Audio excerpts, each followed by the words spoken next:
সবচেয়ে সুখী মানুষটাকে, পৃথিবীর সবচেয়ে সুখী মানুষটাকে কাল কিয়ামতের মাঠে আল্লাহ পাক এক মুহূর্ত সময়ের জন্য জাহান্নামে ঢুকাই দিল। কতটুকু সময়? এক মুহূর্ত। আল্লাহ পাক জানেন কতটুকু সময়। এরপর তাকে বের করে বলবেন, দুনিয়াতে সুখে ছিলাম? সে বলবে, আল্লাহ সুখ কি জিনিস আমি জানি না, সুখ কাকে বলে আমি জানি না, সুখ কি আমি সেটা জানি না। আল্লাহ সুখ কাকে বলে আমি সেটা জানি না। আর এই পৃথিবীর সবচাইতে নির্যাতিত, নিপীড়িত এবং দুঃখ ক্লেশে ভরা মানুষটাকে আল্লাহ পাক এই এক মুহূর্তের জন্য জান্নাতে ঢুকিয়ে দিয়ে বের করে নিয়ে আসে। বলবেন যে দুনিয়াতে দুঃখে ছিলা, কষ্টে ছিলা? এই ব্যক্তি বলবে, আল্লাহ কষ্ট কি জিনিস আমি জানি না, কষ্ট কাকে বলে আমি কষ্টের সংজ্ঞাই জানি না। এই ব্যক্তির তাকদিরে কি হবে পরে? এই ব্যক্তি জান্নাতের আরফ নামক জায়গায় দাঁড়িয়ে থাকবে, চেহারাটা ঘুরিয়ে দেওয়া হবে জাহান্নামীদের দিকে।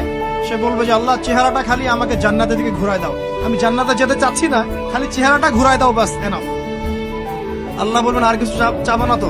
না, আর কিছু চাবো না। ঠিক আছে, চেহারা ঘুরাই দেবো। এবার চেহারা জান্নাতের দিকে ঘুরে আসে, জান্নাতের ঘ্রাণ, জান্নাতের নেয়ামতের স্নিগ্ধতা সব পাচ্ছে সে। এবার বলছে আল্লাহ শুধু দরজার কাছে নিয়ে যেয়ে রেখে দাও, ঢুকতে চাবো না। আল্লাহ বলবেন যে এইবার কথা দিয়ে কথা রাখবা? ঠিক আছে, জান্নাতের দরজার সামনে গিয়ে রেখে দাও।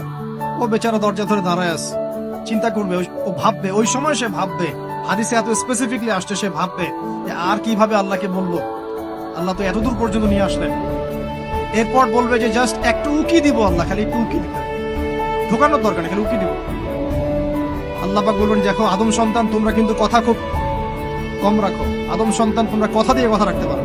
ওই যে আদম আলাইহিস সালামকে বলা হয়েছিল না, ওয়ালা তাকরাবা হাদিহি শাজারা, তোমরা গাছের কাছে যেও না, তাও তারা গাছের কাছে চলে গেলে। তোমরা কথা দিয়ে কথা রাখো না। এবার উকি দিয়ে সে বলবে, আল্লাহ এতদূর যখন নিয়ে আসছো, আল্লাহ আমাকে আর এখান থেকে দূরে ঠেলে দিও না, আমাকে ঢুকাই দাও আল্লাহ জান্নাতে। আল্লাহ পাক তাকে জান্নাতে ঢুকাই দিবেন এবং এই দুনিয়ার চাইতে 10 গুণ বড় জান্নাত তাকে দিবেন ইনশাআল্লাহ। সবচেয়ে সুখী মানুষটাকে, পৃথিবীর সবচেয়ে সুখী মানুষটাকে কাল কিয়ামতের মাঠে আল্লাহ পাক এক মুহূর্ত সময়ের জন্য জাহান্নামে ঢুকাই দিবেন। কতটুকু সময়? এক মুহূর্ত। আল্লাহ পাক জানেন কতটুকু সময়। এরপর তাকে বের করে বলবেন, দুনিয়াতে সুখে ছিলা? সে বলবে, আল্লাহ সুখ কি